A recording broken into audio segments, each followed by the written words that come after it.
Hello दोस्तों, veterans नमस्कार। मैं दीवान सिंह। मैं बताना चाहूँगा EIBRF के जैन साहब ने एक लेटर लिखा। किस किस को लिखा वो मैं आपको बताता हूँ। मैं तो इस लेटर को देख करके, इनकी लैंग्वेज देख करके और किसको लिखा ये देख करके मैं तो अचंभित हूँ। केरला हाई कोर्ट का जजमेंट आता है कि सर्विंग एम्प्लॉइज और रिटायर्ड एम्प्लॉइज के जो DA का रेट है उसमें एक होगा, अलग नहीं होंगे। यानी वहाँ का 13 और 14% का फर्क था। रिटायर्ड को 11 मिल रहा था केरल सरकार में, और जो ये थे अपने सर्विंग उनको 14% मिल रहा था। उस पर एक फैसला आया था, यानी वो डिस्क्रिमिनेटरी है इस प्रकार से। और जैन साहब ने लेटर लिखा। ये तो स्वाभाविक सी बात है कि जैन साहब सरकार को पत्र लिखेंगे नहीं, जैन साहब IBA को पत्र नहीं लिखेंगे, अपने गॉडफादर को पत्र जरूर लिखेंगे, और गॉडफादर के साथ में उनके जो छोटे छोटे फादर हैं उनको भी लिखेंगे। इनसे ये पूछा जैन साहब, भाई आप यूनियंस को पत्र लिख करके क्या कर लोगे? द जनरल सेक्रेटरीज, इन्होंने लिखा और वो भी नहीं, उनके अध्यक्ष जनरल सेक्रेटरीज को लिखा। EIBA के, IBOC का, NCBE, EIBOA, BEFI, IBOC, NBEF, no, ये सब सारे जितने कंस्टिट्यूंट्स हैं, एक सबको लेटर लिखा। आगे क्या कहते हैं? DA formula applicable to pensioners retired prior to एक नंबर से पहले या नंबर 2000 पहले जो रिटायर्ड हुए हैं उनके लिए DA फॉर्मूला की बात करी उन्होंने, और सुप्रीम कोर्ट के जजमेंट का हवाला दिया। अब ये लिखते क्या हैं? ये लिखते हैं, we wish to draw your kind attention to the recent judgment dated 10/4/2026 delivered by the honourable supreme court in civil appeal number 11,592 of 2023।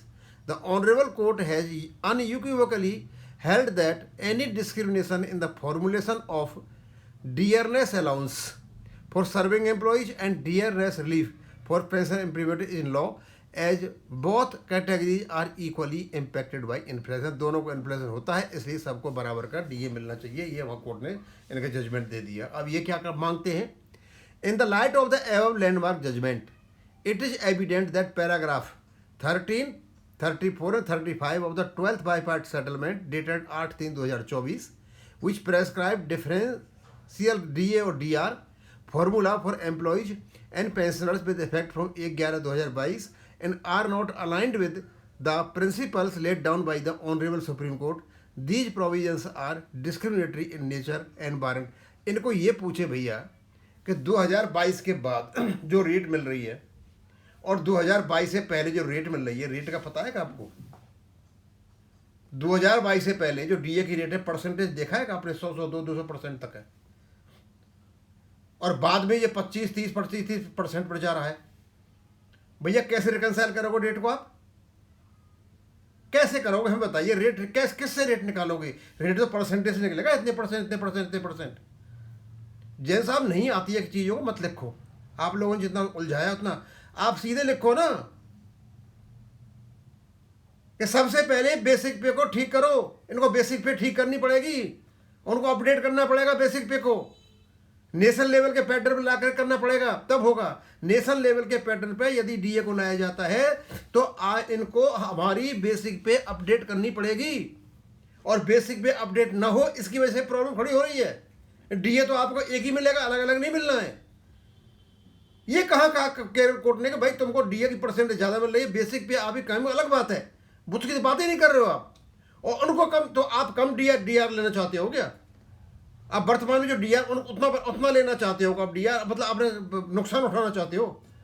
पहले भाई सोच तो लो कह क्या रहे हो। बस एक हाई कोर्ट ने कह दिया, पीछे पड़ दिए।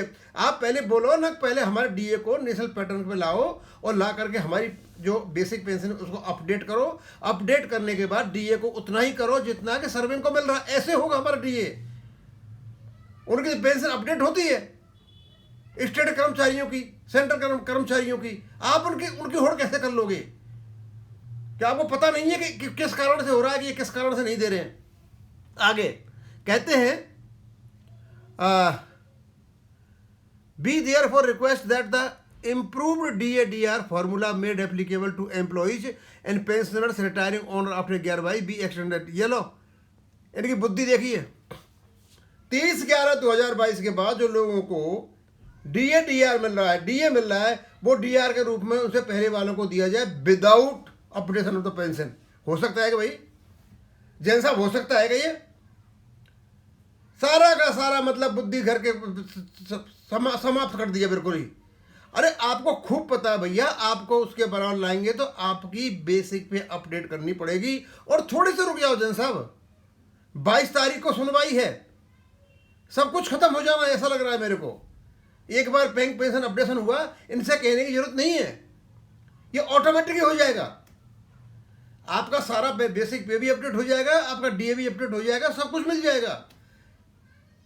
ये मत देखा होगा बहुत बड़ा पत्र लिख के जानते हो, आपके पत्र में कोई भी बुद्धिमत्ता नहीं है और ना इस पर डिमांड कर सकते हो आप। डिमांड आपकी बनती है, यही बनती है, पहले बेसिक पे को अपडेट करें और बेसिक पे अपडेट करने के बाद बेसिक पे कहाँ अपडेट होगी? 2016 का जो आपका नेशनल पैटर्न का डीए है उस हिसाब से पैटर्न वो करनी पड़ेगी और उसके बाद आपको डीए मिलने शुरू होगा। अब वो कैसे करते हैं कैसे नहीं करते हैं, इनका काम है। कहते हैं be understand that IBA has convened a meeting of the negotiating committee with. अच्छा, IBA ने 15/4/2024 को कमेटी बुलाई है, उसमें इसको चर्चा करना। यार IBA ने कह तो दिया कर देंगे हम, आपकी नो कॉस्ट होना चाहिए, आपकी मतलब क्या नाम है कि उसकी जो बेनिफिट बढ़ना नहीं चाहिए आपको, आपको समझ में नहीं आई क्या?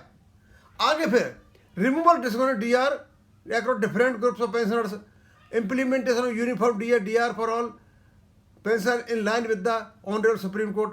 भैया सुप्रीम कोर्ट ने कहाँ कहा है आपको ये यूनिफॉर्म DR? आपसे तो कोई मतलब ही नहीं निकलता। और सुप्रीम कोर्ट का एक डिस्क्रिमिनेशन है इन्फ्लेशन के खिलाफ, वो तो लागू होता है, लेकिन सुप्रीम कोर्ट ने कहाँ कहा है कि पहले आपकी बेसिक पे को इनको मतलब रिवाइज करो, 2016 के नेशनल पैटर्न पर DA पे लेकर के आओ, और ऐसा सुप्रीम कोर्ट ने कहीं नहीं कहा है। ये तो इनके हाथ में, आप कैसे ले लोगे? आगे फर्दर भी अर्ज upon you to take up the long pending issue of discriminatory periodically और at present DR for pension revision। ये हो गया सारा कर दिया। बिल कांडी officiate this is matter of great importance. और बड़ी बड़ी चीज़ लंबी लंबी हाँक दी और लिखा इन्होंने बस UAP के नेताओं को। अरे भैया जैन साहब, इनसे सारे के सारे नेताओं से स्केल 4 से लेकर के स्केल 7 तक सारा का सारा PLI तो लूट के ले गए, उस पर तो इन पर कुछ हुआ नहीं। आप क्या हमारा DA ठीक कराओगे? DA ठीक कराएगा केवल और केवल पेंशन अपडेशन। आप पेंशन अपडेशन की बातें करो, ये कुछ भी नहीं करने जा रहे हैं।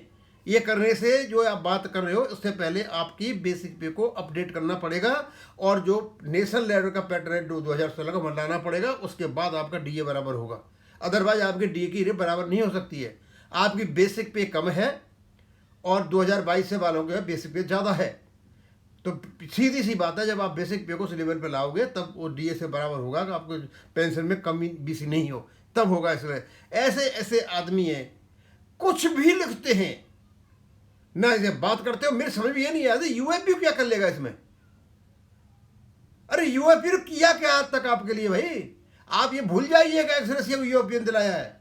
UAP को कुछ नहीं दिलाया, क्या तो एजेंडा में ही नहीं था।